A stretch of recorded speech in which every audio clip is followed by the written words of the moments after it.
Okay, so this is the San Francisco Arts Democratic Club Political Action Committee endorsement interviews. This is going to go for a while today. We have about half of our executive committee here and a couple members. I'm sure we'll have about 15 or 20 more over the course of the day.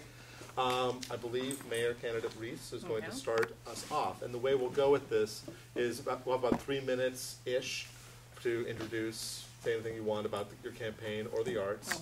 Then we'll have questions. The mayor interviews will be between 10 and 15 minutes. The ballot measures will try to be a little shorter, so those are going to be try to keep the introductions to about 2 minutes on either side. Where we have pros and cons, we'll have 2 minutes for each side. For some of our ballot measures, we only have one side, and so I'll be doing devil's advocacy, you know, as best I can, and trying not to tell you my opinion too much about things.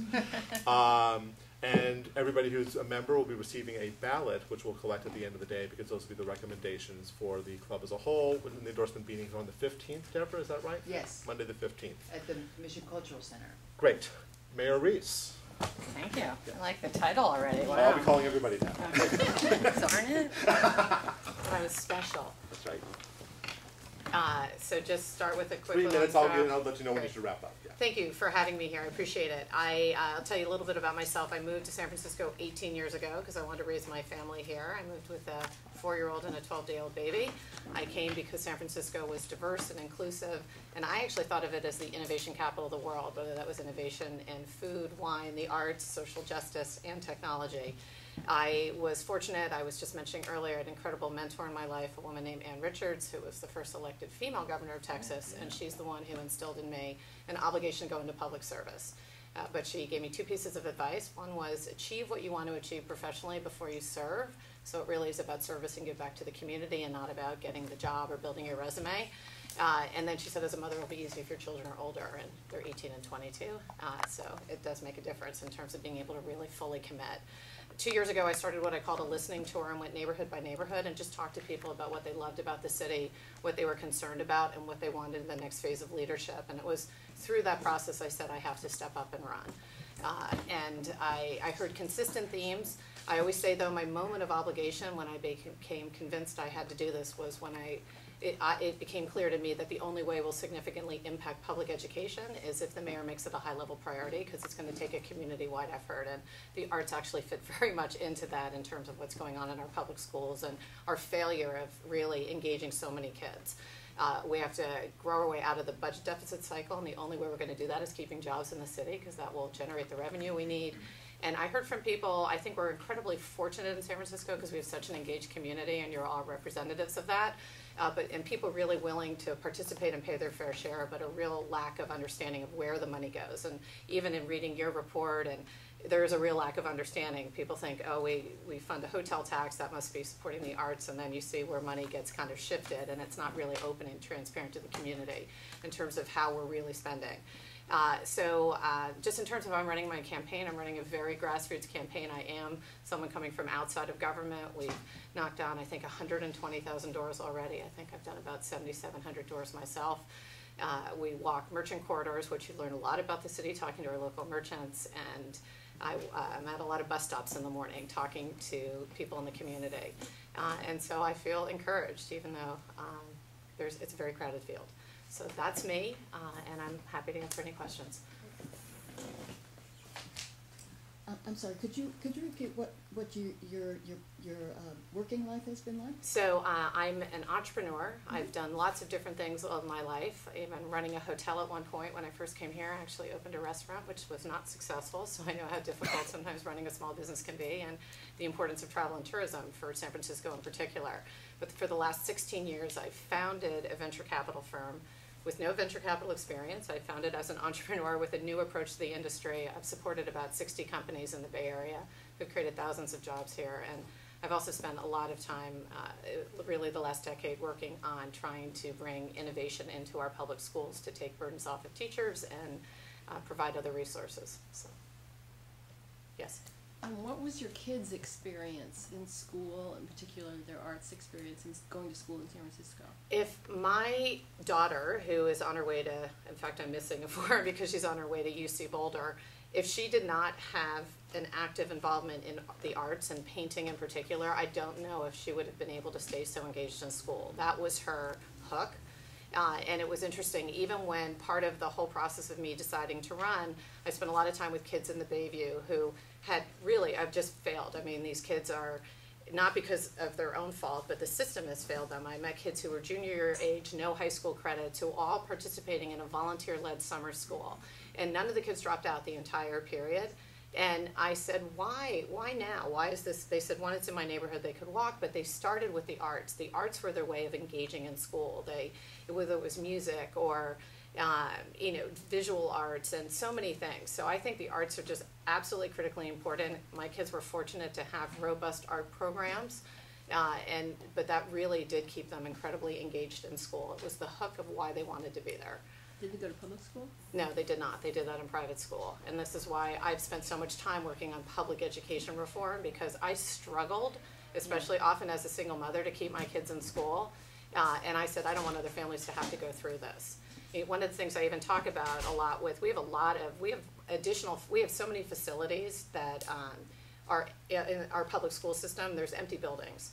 And one thing I know from talking to so many artists is the big issue is space. Like, I can't find affordable space. And so, one of the things I often talk about is, can we take some of those existing facilities and make the artist studio space in some of the empty school buildings, and then as reciprocity for getting the support of the free space, teaching an after-school art class or something in the public schools as a way of bringing arts into the schools. And I think we have to look for these entrepreneurial opportunities where we can serve the artists in the community and then also help support the public school system. And then your own interest in the local arts community here, can you talk a little bit about that? Yeah, so it's so interesting because I went back and looked at our questionnaire that we filled out originally, which I probably didn't have as much personal input as I should have in that, because it said, what's your involvement in the arts? I think I did on the big issues, but in terms of just my own interest, and so much of why I moved to San Francisco and why I wanted to raise my children in an urban environment was really the access to the arts and culture, and whether it's even just going off of 24th Street in the Mission and taking my kids to look at the incredible murals, to participating in so many just different, whether it's performance arts or visual arts or going to the museums. I mean, that's just been a part of our lifestyle and just an important part of what it meant to live here. So that's been. And your own experience growing up, did you participate in the arts yourself? Yeah, I wasn't. I wasn't a. I think I'm pretty crafty. I was probably more a crafty arts person. I mean, I know how to bind books and do calligraphy, and I sew. In fact, for my 40, I'm turning 50 this year, but my 40th birthday, I asked for a sewing machine. I mean, I'm probably more of a craft arts person. My parents were incredibly involved in the arts, especially in the performance arts, and I grew up in a place called Montclair, New Jersey, and we had something called the Whole Theater Company, and anonymously, my parents always supported that program in order to bring performance arts into our community. So it was a big part of my growing up. Thank you for coming and speaking to us. You mentioned the Arts Task Force report, so you sort of know the issues that we're dealing with. Considering that you get such a bang for your buck when you invest in arts infrastructure, at least probably 10 times turnaround for what you invest in it. We do have a problem with funding being diverted from the hotel tax away from our arts commitments. Yeah. We also have an infrastructure that's somewhat disjointed. Much of this leads to the ineffective and inefficient delivery of services, resulting in grants being primarily, audiences of large organizations which are more wealthy and not representative of our ethnic diversity. Yeah. Long question, I get it, Yeah. but what would you do as a mayor to really resolve those issues? To go in and make a commitment to reform these issues? So, and this is where I think the mayor has to effectively use the platform of the mayors. So first it starts with a commitment. Will the next mayor and me have the commitment to the arts? So that's number one, absolutely yes. That hotel tax, the 8%, that's fully supposed, that should absolutely not be touched. That should just be sacred money. That was I always go out, whenever I'm out speaking, I'm always talking about something's intended purpose. Would you champion a hotel tax initiative that actually solidifies those allocations? I think we absolutely have to solidify those allocations. And this is where I think we need to have more openness, and because I actually believe if people in the community really understood that money was being diverted, they would rise up again. That would not be okay. So this is where I think we need to have complete openness, and I hate the word transparency because it sounds like a political word, but true transparency about in terms of. Excuse me. That's okay. Hugs are great. This is our host, Jessica. Hi. Thank you for coming. Thank you for having me. But Joanna Reese, you guys who just walked in. but that money absolutely stays committed to what the intended purpose was that money was supposed to go into the arts. And if we do, I feel like we're constantly doing this. We're robbing Peter to pay Paul in a sense. We're constantly, oh, well, we just need a little bit of money this year and because we've got this, shortfall. That's just not acceptable. That money has to stay or we're going to keep stripping away and get to what you talk about, which is the only arts that get funded are the ones with the high-level philanthropists and that whole groundswell of culture. When I first started saying, what brought me here was this culture of innovation.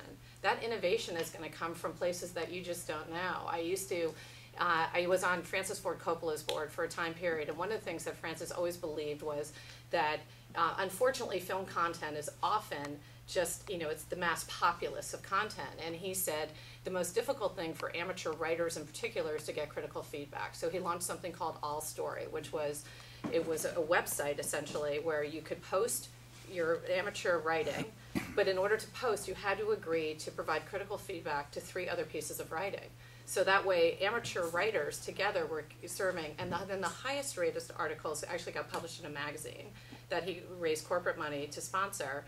And I don't know if you remember even like the book, The Girl's Guide to Hunting and Fishing, which then, that came out of All Story.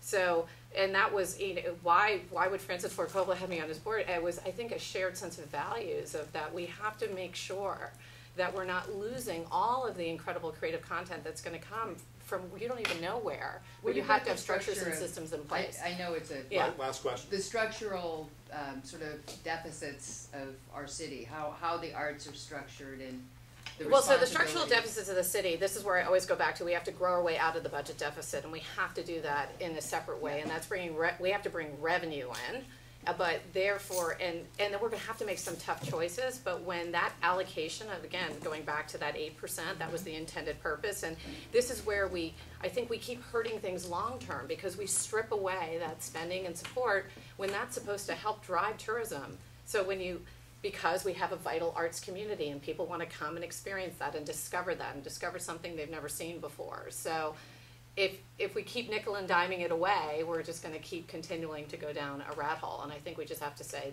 this is the money, it doesn't get touched, it's critical, and we have to make difficult choices somewhere else, but not there. That's our time is up unless someone insists. Okay, good. Well, Well, I do have one more Sure. follow-up. The separate agencies within our arts thing, would you? Yeah. Okay, great. That would Yeah. be. Well, that's for part the of, I think, the restructuring or reforming. yeah. I think you have to bring them together, and this is, again, you have to have the openness and accountability, and Great. and I think we'll be able to continue then pull also that support from the community, because it'll be really clear and easy to understand. Yeah. Thank you for Thank you. for Thanks for having me. Good Sorry, job, yeah. that was quick. Thank you.